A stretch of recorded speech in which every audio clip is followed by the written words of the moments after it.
Hey, it's the Sharpshooters podcast. I'm Ross. I'm the host in this one. Look at me in the big chair. I'm joined by Manny, and we are going to do some retro Raws. We're going right the way back to 1997 when I was going to say when wrestling was good, when Raw was good, but it wasn't, was it, Manny? We've watched the December 22nd I and think the December. I think yeah, looking at those two episodes, I think what we're gonna learn is we were a little bit more perceptible to bullshit, and we allowed it. Yeah, we let them get Like away with we actually quite a allowed lot. it to happen as well.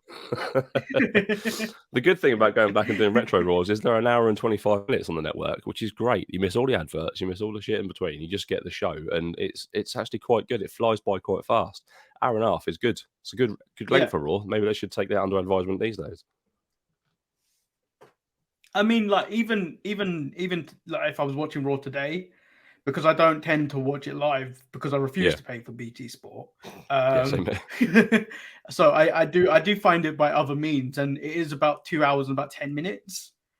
But as you That's all know, right. because I work a 9 to 5, yeah, as I work a 9 to 5, I will speed through that and watch it at Yeah, times 2 speed. So I do find watching wrestling at regular speed now a little bit more difficult. makes it really slow. It's a big man match.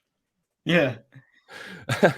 Well, let's go back then to December the 22nd, Raw 1997. It starts with a big Legion of Doom promo to start the show. Before you even get the intro video for Raw, they have a big promo on how LOD are back and they're fighting for the belts, and then the Outlaws come and attack them and destroy them, and they shave half of Hawk's mohawk. Yeah. Shave only one of it off, and then powerbomb Animal through the table. Those damn Outlaws. Those damn outlaws. But I found this funny, and obviously Billy Gunn is your guy, and I Love forgot, Billy Gunn. I forgot, I forgot that this was a thing. Like the outlaws were almost part of DX before the second coming of the second generation of Yeah. DX. Yeah, they're kind of at odds during this episode. Like the DX actually called them out later on, saying they're trying to pick the carcasses from their bones or something, pick the bones from their carcasses. After DX had attacked someone else, and the Outlaws appeared and kind of helped with the beatdown. But yeah, Sean and Hunter are kind of against them at this point. But it must only be a couple of weeks' time before they kind of become part of the bigger DX group. I didn't think they were part of the bigger DX group till after Not that until Mania when Shawn Michaels left. I when they thought it bring was out X after the Pac rest. I thought and it was a Raw. Yeah, I thought it was after the right, okay. WrestleMania 14 Yeah, when Shawn left, and then that's when Triple H kind of wanted other people around him, and that's when X Pac came and the Outlaws. I think you're right. Yeah, we're going to watch WrestleMania 14 as we go through this. We should say we're going to do this week by week. We're going to try and keep up to date with the timeline, basically from 97 and 98. We're going to try and do a show every Friday for you. Maybe stream live on YouTube, if not, just podcast it and up on YouTube as a video format for you to watch. It's going to be an interesting run, I think, because yeah, like we said at the very top of this, it's a much different product to what it is now. I Much can't believe how different. much they got away with. Like the start of this show, DX come out in their bathrobes and just take their bathrobes off, and they've got their boxer shorts on, and the boxer shorts come off, and then that's it. Like JR points out, will you look at those nuts when DX take their boxer shorts off, Do which would you know not what? be I happening don't see today. much change. Yeah, I don't see much change from what they actually get, what they do like on screen, but what they say, I don't Mm. feel like you could get away with these days. Yeah, I quite like when they're cutting promos and when Sarge comes down to the ring and stuff. Like that, you can hear them talking back and forth while Sarge is trying to say stuff. Like I like that. It feels like they were just given free reign to just go and talk, like go and have 20 minutes on the mic, go and do whatever you want. Like there isn't a strict script to stick to. But did you like, that format got a little bit tiresome the more you watch Raw? Like when because that format kind of stayed around till about well, it's still kind of used today, but Mm. like it kind of stayed the same till about I want to say 2005, even maybe the authority Yeah. figures were gone. It could even gone even longer. I think Triple H killed it anyway. When Triple H would come out at SmackDown and do 25-minute promos talking about absolutely nothing, Yeah. and just kill the show before it even started. So yeah, maybe it does we will get a bit tired of it. But I mean, at the start of this, I quite like it. I forgot that Sean had the European belt as well. He was current world and European champion. That would never happen again, would it? Who else wants both of those belts? It's funny you say that because we were talking about that wrestling moments that made you like really upset a few weeks ago on the Untitled Manny and Marcus show, me and Marcus. Yeah. And that was one of the times I got upset when it was one night only, and it was British Bulldog versus Shawn Michaels for the European title, because Shawn Michaels wanted to be the first Grand Slam champion ever. Yeah. And it felt like Bulldog was in a figure four leg lock for about a century. It felt like he was in an eternity in a figure four leg lock till he eventually gave up. But it was just like, I remember being, I think I was still 11 and felt heartbroken at that point.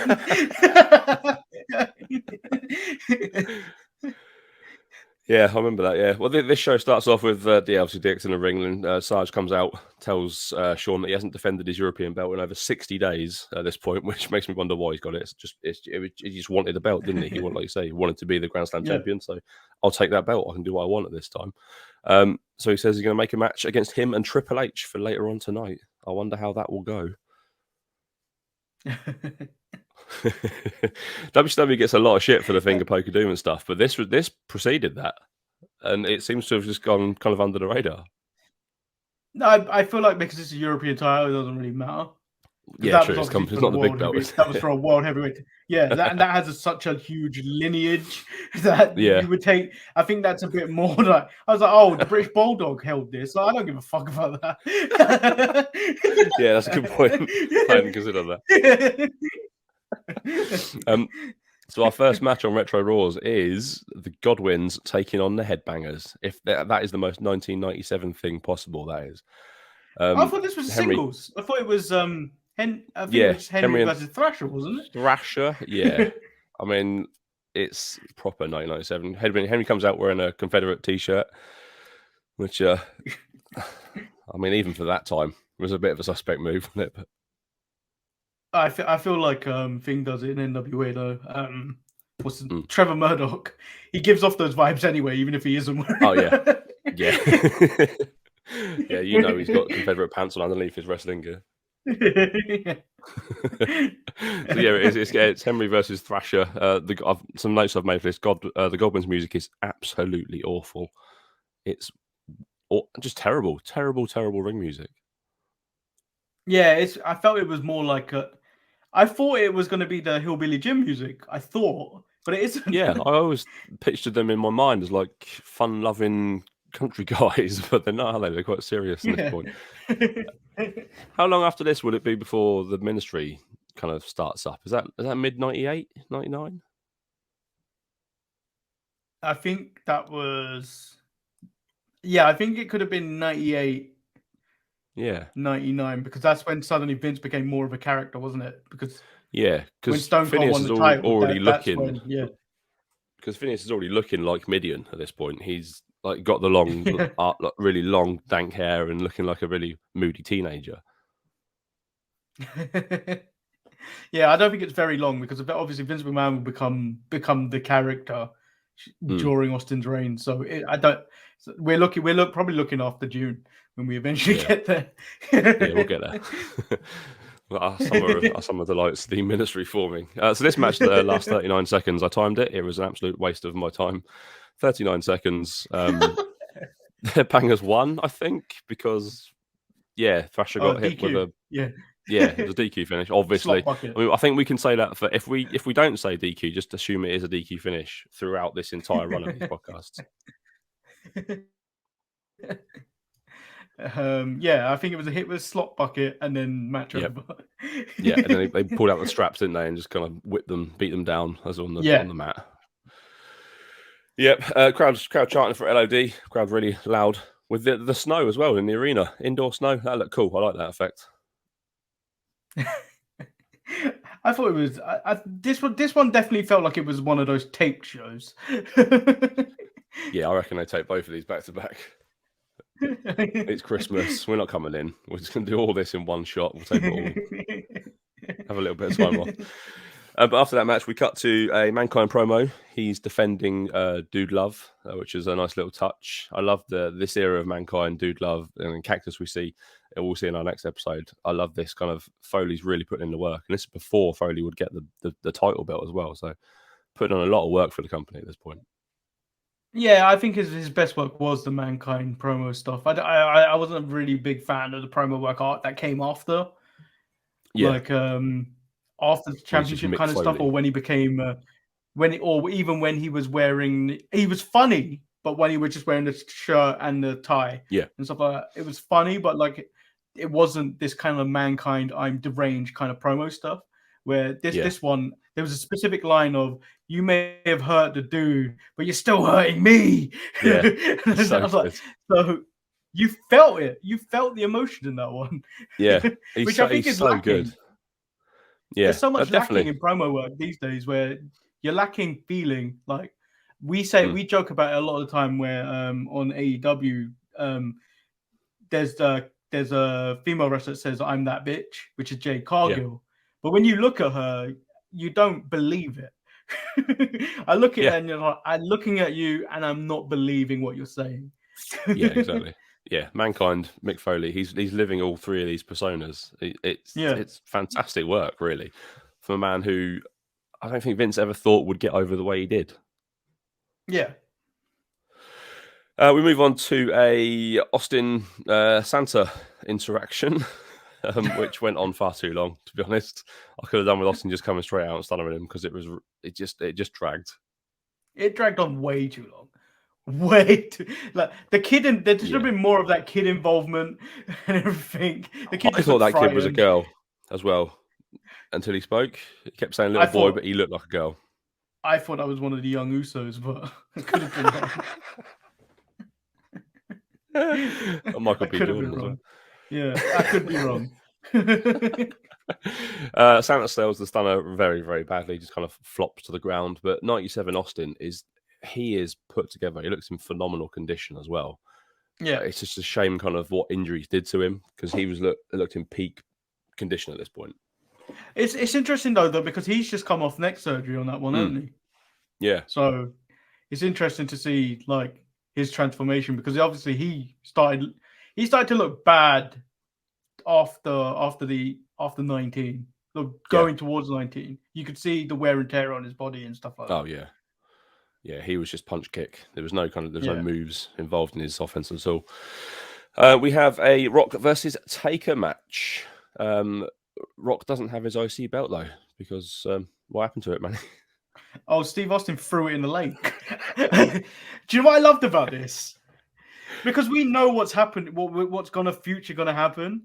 Yeah. The continuity of this feud is when The Rock throws Austin's belt off a bridge, which is even more funnier. It's just like you forget that it's got all this continuity, and then like what you get today is the severe lack of continuity.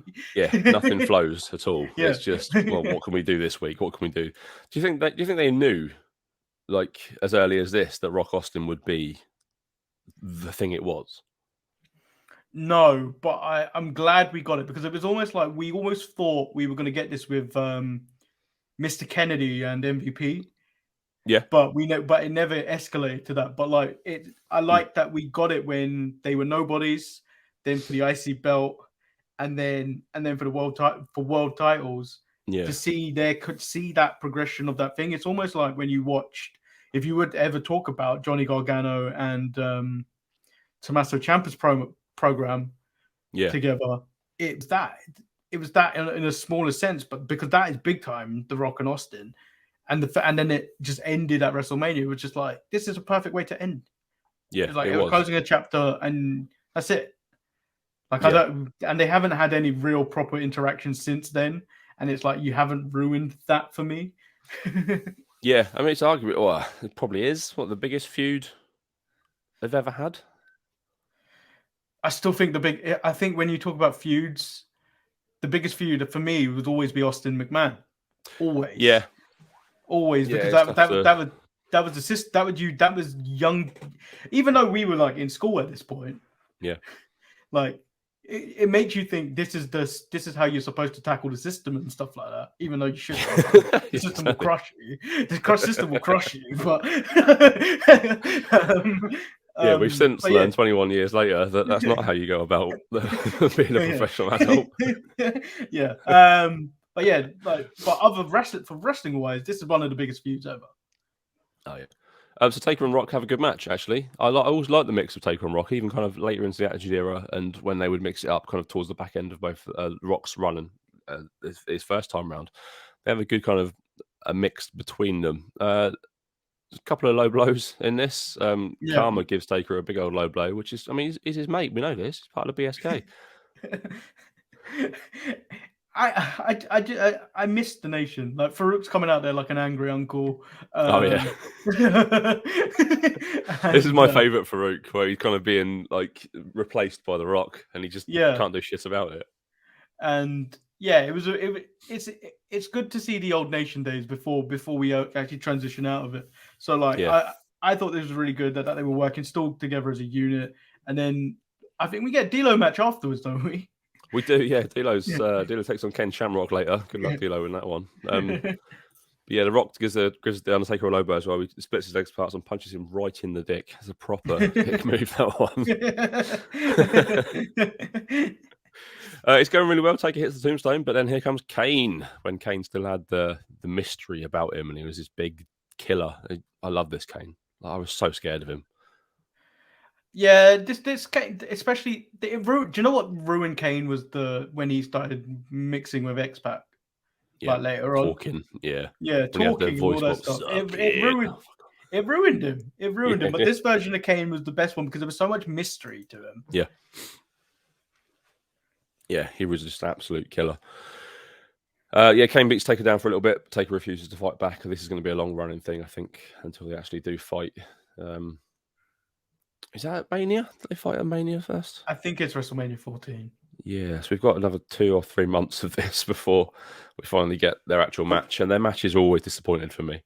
Yeah, because we're moving towards Shawn Michaels Undertaker at Royal Rumble 98. Yes. Yeah. Something I did forget, that Raw finished halfway through, and then Warzone started the second half of Raw. Oh yeah, I forget that happened. You know. Yeah. I thought it was just always Raw intro video and everything. I thought it was just always Raw is War, and that was it. But no, it did become Warzone in the second hour. Yeah, it's 2 separate shows. Michael Cole and Kevin Kelly get booted from the announce booth, and it's JR and Lawler for the second hour, which is such a weird way to do business. Was it Cornette this week? So yeah, Lawler's next week. It's they're just kind of flying by the seat of their pants, aren't they? At this point, they're just trying to see what works, I suppose. Yeah, I definitely don't like Kevin Kelly as well. Even back then, even now that his work he does for New Japan, it's just like, no, this guy is not the guy. Yeah. And Cole sounds like a little boy. I can't be doing like Cole this early on. I didn't think he was in the company till a little bit later, but yeah, he's been there forever, hasn't he? Yeah, he must be approaching 25 years at this point. I wonder if he'll get a big send off like the Taker does. Definitely not. Look at the way they did JR. So we start the second hour with supposedly HBK versus Triple H, but Triple H gets attacked by the returning Owen Hart before the match can even start. Owen Hart looking a bit dishevelled, a bit kind of out of sorts. Had a rough couple of weeks, I suppose. Yeah. I don't know if this is the angle where he's just come off ankle surgery. Or not? Possibly, yeah. They're 3 months removed from Brett being dismissed from the company. So yeah, he's definitely been out since then. We cut to the Outlaws looking in the bowels of the building for Mankind. I mean, even 2 of them. Why would you be going into Mankind's kind of domain looking for him? Why would you turn on the light? Exactly. Huh? They're proper clowns, these 2, but they play it so well. Like, of all things, like, you're watching this, it's like, they have lights down there. I don't know why you just don't turn the lights on. Yeah, you're a very good point. We get a Mark Marrow match next, something that we're all waiting for. He takes on Scott Taylor, who early appearance of Scotty Too High. Yes, who recently just left the WWE, but This was probably the second only match on this show, by the way. It is. We're into the second hour at this point. Like second proper match on this show. Yeah. Taylor hits a really amazing, like, bounced off the ropes, ran towards him, and kind of flipped his whole body forward and did like a double flip kick thing to the back of Mara's head. I don't know if you picked that up, but then he gets TKO'd and loses straight away because he's not a star at this point. Yeah, we're also missing out the point of he's dressed up Sable as Rudolph. Oh my gosh, yeah.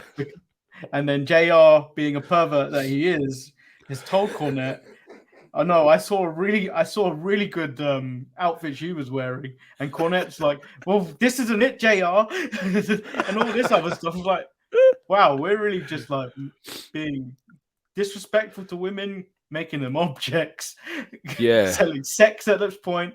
And then Sable removes during the match. Sable removes the head of the Rudolph costume, and then eventually removes the whole costume to reveal Mrs. Claus, and wishes the crowd everyone a happy Christmas.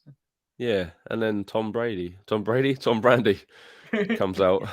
Who the fuck is Tom Brandy? Like, who is this guy? Nope, no idea. He's massive. He can't do moves. His drop kick is awful. He whips Mara off the ropes and does a drop kick, and it's so bad. We'll see him a couple of times. I think we see him in the Rumble as well, and I think that is kind of where his career ends, basically. But he's kind of he's the nemesis of Mark Mero at this point.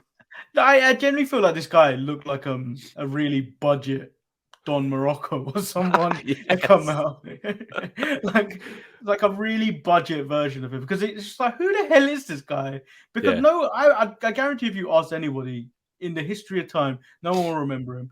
Yeah, just like how I asked when Maurice brought up on the first episode of Race and Wrestling, which started off a thing of Damien Demento. After doing research, we learned that he's only done maybe 6 months in the WWF at that time. Yeah. And it's ingrained in Maurice's mind about this guy. It's affected him deeply. First ever Raw main event, didn't he? Yeah. Taker. Damien Demento. Yeah. So Tom Brandy is like you say, he is a budget Don Morocco. He is a big fella. He looks like a career wrestler. And I don't know why they're trying to push him against Mark Murray, because no one cares. No one's there to see either of those two guys. They're there to see Sable. That's literally all they're there to see. She's arguably the third biggest star in the company at this point. She gets some of the loudest pops of this whole show. Yeah, but this this Raw back then was heavily marketed to men in their 18 to was it 49 demographic? I'm guessing something like that. Yeah. So they're marketing the pervert generation. Yeah, it's going to be a rough watch with the 2021 eyes, and it's going to be kind of, oh god, did they really sell us the sex this much? But yeah, they did, and we're going to see a lot of it, I think. We cut backstage to Triple H. He's wearing his Lucky China shirt because obviously Triple H and Shawn Michaels are breaking up at this point. There's dissension in the ranks of DX. It's all over, as JR keeps telling us. We'll find out what happens with them when they meet the main event later on. We get a match now between 8-Ball and Kurgan. This is going to be an absolute classic. And the Jackal. And the Jackal just shit talking the whole all match. The way through. Which I didn't actually mind, to be honest. I wasn't against that. The girl at during the entrance, was she a plant? When he puts the thing. Yeah. If I don't think you would actually be allowed to touch someone that close, that much. Not like that. No. But it's such like that's little crappy little diamond things that you get for £1 on a big roll. I know this because I've got a 7-year-old daughter. Our house is full of those sheets of those little stickers. They're everywhere. It's just such a budget kind of story that the Jackal's in control of these guys. Kurgan wins. The rest of the Truth Commission come out and beat up 8-Ball, and then Skull comes down and chases them off with a 2x4. God, we're gonna have to sit through the entirety of Gang Wars. The absolute shit that happens, and we forget that it existed because we think the Attitude Era was just all all amazing, but we're looking at it through tinted glasses. Exactly. This is what we're going to find. There's going to be some absolute massive highlights, but on that highlight of that show, there's still 2 hours of other stuff that happened that night, and it's going to be awful. Yeah. The Outlaws are still looking for Mankind. They haven't found him. They beat up someone else, and then we get D'Lo versus Ken Shamrock. Shamrock is again in incredible shape. I reckon they missed the boat with Ken. They should have put the belt on him really early, I think. I think they should have put the belt on him anyway. They didn't put the belt on him at any point. No. And they gave a rare mention about his brother Frank winning the UFC title. I was like, oh, they don't tend to do that. No, they don't mention you. This era, I think they must have had some sort of deal with Dana White, like to push or to publicize UFC. Because there's definitely some shows coming up where there'll be like a little on-screen advert for UFC, whatever, like show number 3 or whatever. Like that would not happen these days. Well, the advert we got all the way through this was the new Burger King fries. Yeah, all the way through the show. Yeah, there's one point in this. I don't know if you saw it. They cut to an ad like where I think it's Kevin Kelly, Michael Cole, and JR all read an advert for something, and Kevin Kelly and Michael Cole are really upbeat and loud, and then JR just goes, "I'm sponsored by Skittles. Taste the rainbow." Yeah, imagine though. We go later in the years. He becomes fruity, delicious. Oh God, yeah, he does. Oh, brilliant! I'm gonna look out for those every week. D'Lo taps out, obviously, to the ankle lock. The Rock comes out to wind Ken Shamrock up. The Rock then offers Ken Shamrock a match at the Royal Rumble with the IC belt on the line. Like, why would you do this? Well, that's not the way things happen. Surely you get challenged. You don't just offer out IC title matches. Yeah, it didn't make sense for the character. For the character purposes, it didn't make any sense. Yeah, The Rock is a chicken shit heel at this point. Yeah. What is he doing offering out a lunatic of a man who could possibly just rip his arms off at any point? Yeah, it didn't make any sense, but I think like because we haven't watched the other previous episodes of Raw, there's probably something there that we haven't seen. But I think this is coming off the backs of the In Your House D-Generation X pay-per-view. Yes, it was the start of December, yeah. Ken Shamrock had just lost a match to Shawn Michaels for the title. Yep. So I don't understand, like looking at it now, I don't understand the transition to the IC title. But it'll be interesting doing. Like, I'm sure we'll see more of it. Yeah, I'm sure Ken and The Rock will have a good match. I think it's at the Rumble, actually, their IC title match. So, yeah, it would be a good match, definitely. The Outlaws finally find Mankind and they show him in the fridge. As you do. It's just ridiculous. Just shut him up, shut him in there and lock him in there and then just walk off. Like, job done. Very strange. And then we get the artist formerly known as Goldust. What was this? Like, what Christmas tree? What was this? Yeah. So this is the transition of Goldust being, or Dustin Runnels being whatever he was doing. Yeah. Like, what was this? It's a very weird time. I think this runs for a couple of months as well. We get New Year's Baby Goldust next week, actually. On between the Christmas and New Year episode. But yeah, he comes out as a Christmas tree. JR makes a gay joke, obviously, because he can't stand those gay men. Santa comes out and he gets yelled at by Luna, who Santa then attacks Goldust. It's actually Vader all along. Yeah, it's Vader time. Vader's so good, and he's another one that they kind of, he pissed Shawn Michaels off, didn't he? And that was it. That was his run done after that. Yeah, but I always remember Vader from Boy Meets World. Yep, definitely. And then our main event is, we finally get the main event. We get HBK versus Triple H for the European title. 5 minutes of delay tactics between both of them. And then Shawn Michaels lays down. Awful. And then, absolutely awful. Triple H runs the ropes. Yeah, Jesus Christ, for ages runs back and forth, and then does the worst. Was he taking the piss out of Warrior at this point? Because it looked like a very much Ultimate It felt Warrior. like it. Yeah, it felt Yeah, like it. because he must have come off the loss to Warrior. That was 2 years ago. Was that WrestleMania 12? Wasn't it, I think. Yeah, WrestleMania 12, I Returning think. Warrior. Yeah. So I don't know why he was kind of brought that back up for this, but yeah, he pins him and he's got a new champion. And then they're both crying in the ring. Obviously, really took it really seriously. And then Sarge comes out and says next week you'll face Owen Hart for the European title, which obviously doesn't happen, but we'll get to that next week. What an episode of Raw, Manny. What a start we've had with that. When you dissect it, not a lot actually happened on this episode of Raw.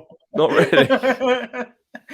Like a great deal of nothing. Like the only talking point you could really say was, they dumped the belt on Triple H. And then Undertaker versus The Rock. But that had nothing to do with what was actually going on in the story. No. Yeah, Taker's won up for a main event at the Rumble with Shawn Michaels for the title in a casket match. Just give him a match against The Rock, just out of nowhere. But this definitely felt like soap opera stuff. Like this, like when you go back and look at it, it's like this is the stuff you would watch. This was because now it's more like everyone's trying to be this unique wrestling show, even though Raw now is still like trying to give you more TV than wrestling, and then make you invested to go to the pay-per-view. But like when you go over to the AEW side, it's like it's all wrestling, barely any character development. So you could see at this point it was like it's character development. You got Undertaker in a random match with The Rock, and then you got the Kane involvement. You still got the nation feuding within.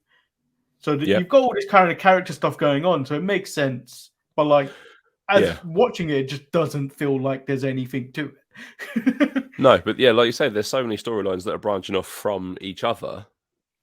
Like, Taker's in the main event of the Rumble, but he's also got his feud with Kane just kind of on the back burner whilst he goes after the belt. I think they know what they're doing, but they're also just trying to fill up 2 hours with as much shit as they can possibly get away with. And I always say, like, the holiday shows are always kind of the worst shows to watch anyway. This is like we're doing this as a pilot. We wouldn't have necessarily started with this, but but like Christmas shows tend to be like the one they take. There's loads of shows that they just phone in, and this is definitely one of those that they thrown in, and like just got the bare minimum out there just to pass time. Yeah, basically, we need to put a show out. And this is what we've come up with. Just go and do it. On each one of these, I'm going to ask for your match of the night and your MVP of the show. Which was your match of the night? You've probably got 3 matches to choose from.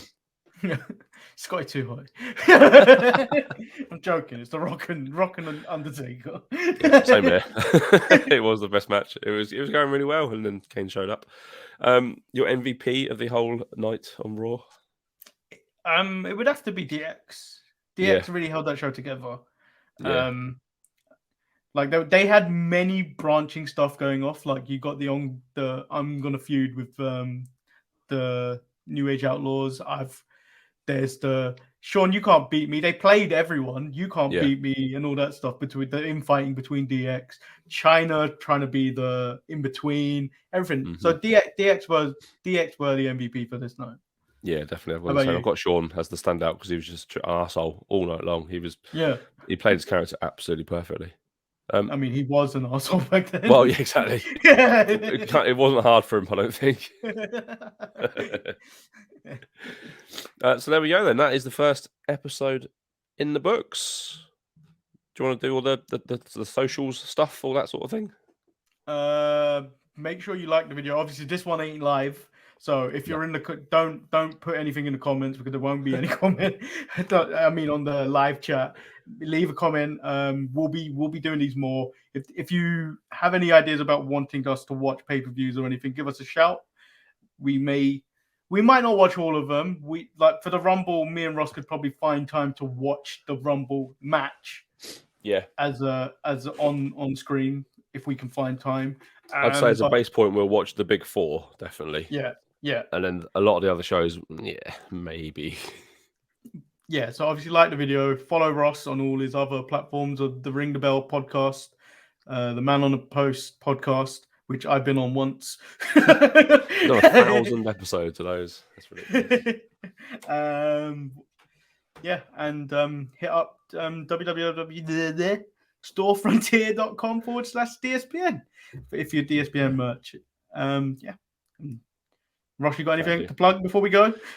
No, just like Manny said, check out my podcasts and check out the Sharpshooters every week. Just subscribe to the YouTube channel. We want to see more people subscribed and interacting with us. We'll be live kind of hopefully we're going to do this every Friday. Sometimes we'll be live, sometimes we won't be, but just keep an eye on the social medias, the Midcard Mess on Facebook. If you're not a member, check it out, search for it, get involved.